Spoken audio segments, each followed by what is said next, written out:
বিসমিল্লাহির রহমানির রহিম। আজকে দ্বিতীয় দিনের মতো বিএনপির সংগ্রামী ভারপ্রাপ্ত চেয়ারম্যান জনাব তারেক রহমান যে ময়লা লেকের ময়লা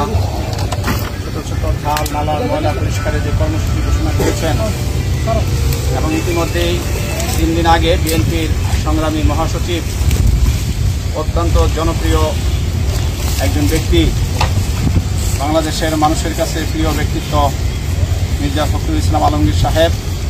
এবং আমাদের ঢাকা মহানগর উত্তর বিএনপির সংগ্রামী আহ্বায়ক অত্যন্ত পরিচ্ছন্ন মেধাবী আমিনুল হক সাহেব এবং এই ঢাকা 18 আসনের মানুষের আস্থার জায়গা মহানগর উত্তর বিএনপি সদস্য সচিব মোস্তফা জামান সাহেব এর সার্বিক তত্ত্বাবধানে আমরা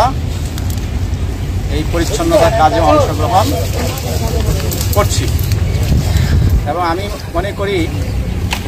মহাসচিব যেটা বলেছেন এটা মোটেও যাতে লোক দেখানো কোনো কর্মসূচি না হয় সেই দিকে আমরা সচেষ্ট রয়েছি। ইতিমধ্যে মহানগরের আহ্বায়ক আমিনুল হক সাহেব এবং সদস্য সচিব মোস্তফা জামান সাহেব সার্বক্ষণিক খোঁজখবর রাখছেন। আমরা সেই তুরাগের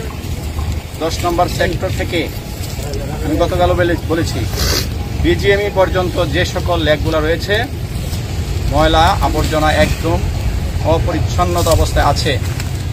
সেগুলো আমরা প্রাথমিকভাবে আমাদের নেতাকর্মীরা পরিচ্ছন্নতা কাজে সরাসরি অংশগ্রহণ করতে হবে। কারণ আমরা যদি সরাসরি এই কাজগুলো হাত নিজেরা একটু লাগাই, একটু পরিশ্রম করি এই শহরকে সুন্দর করার জন্য, তখন অনেক মানুষ সেটায় আগ্রহ দেখাবে এবং অংশগ্রহণ করবে।